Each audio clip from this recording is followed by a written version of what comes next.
પિતૃપક્ષને એટલા માટે ખાસ માનવામાં આવે છે કારણ કે આ એવો સમય હોય છે કે જ્યારે આપણે પિતૃઓને યાદ કરીને એક શ્રાદ્ધ, તર્પણ અને દાન જેવા કર્મ કરીએ છીએ. કારણ કે આ સમયે કરેલું આ કામ સીધું પિતૃઓ સુધી પહોંચે છે અને જીવનની દરેક સમસ્યા દૂર થાય છે. જો તમે પણ પિતૃઓના આશીર્વાદ મેળવવા ઈચ્છતા હો તો પિતૃપક્ષ દરમિયાન જરૂર કરજો આ કામ. પિતૃપક્ષમાં સૌથી મહત્વપૂર્ણ કાર્ય શ્રાદ્ધ માનવામાં આવે છે.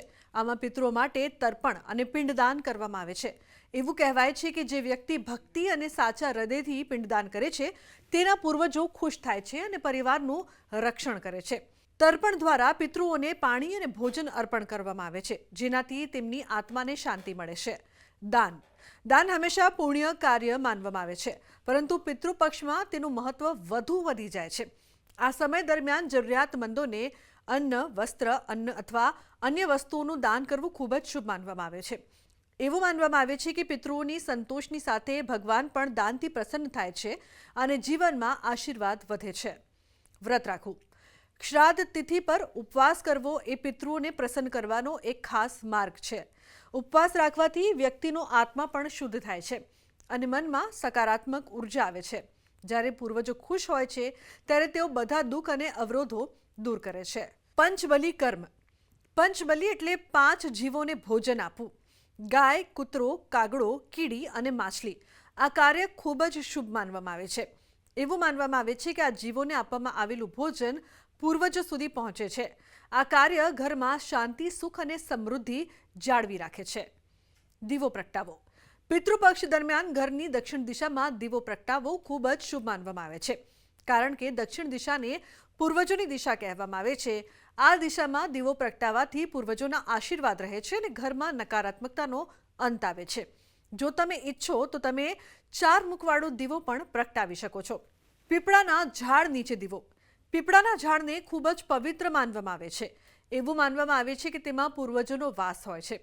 તેથી પિતૃપક્ષ દરમિયાન પીપળાના ઝાડ નીચે દીવો પ્રગટાવવાથી શુભ ફળ મળે છે.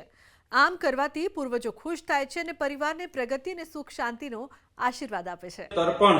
તિથિના દિવસે પિતૃ તર્પણ કરવું જોઈએ. તિથિના દિવસે બ્રાહ્મણ ભોજન કરાવવું જોઈએ કે જે બ્રાહ્મણ વેદપાઠી બ્રાહ્મણ હોય, સાત્વિક બ્રાહ્મણ હોય, વ્યસન ન કરતા હોય એવા બ્રાહ્મણને બોલાવી પોતાના ઘરે ભોજન કરાવી એમને વસ્ત્ર આદિ પારિતોષ આપી અને તૃપ્ત કરવાથી પિતૃઓના આશીર્વાદ પ્રાપ્ત થાય છે. કેમ કે બ્રાહ્મણ છે એ પિતૃઓનું મુખ છે.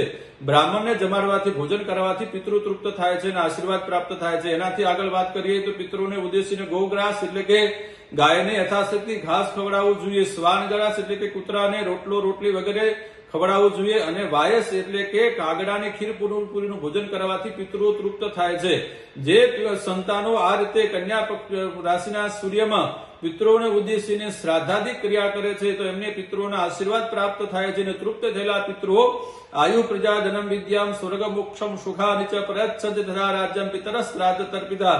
એટલે કે આયુષ્ય, પ્રજા, ધન, વિદ્યા, સ્વર્ગ જેવું સુખ અને મોક્ષની પ્રાપ્તિ કરાવનારા પિતૃઓ બને છે. તો આજના અમારા આ અહેવાલમાં બસ આટલું. ફરી મળીશું એક નવી અને મહત્વપૂર્ણ જાણકારીની સાથે, પરંતુ આ વિડીયોને આપ ખાસ લાઇક કરજો અને વધુમાં વધુ શેર પણ કરજો, જેથી પિતૃપક્ષને લગતી આ મહત્વની જાણકારી બીજા લોકો સુધી પણ પહોંચી શકે.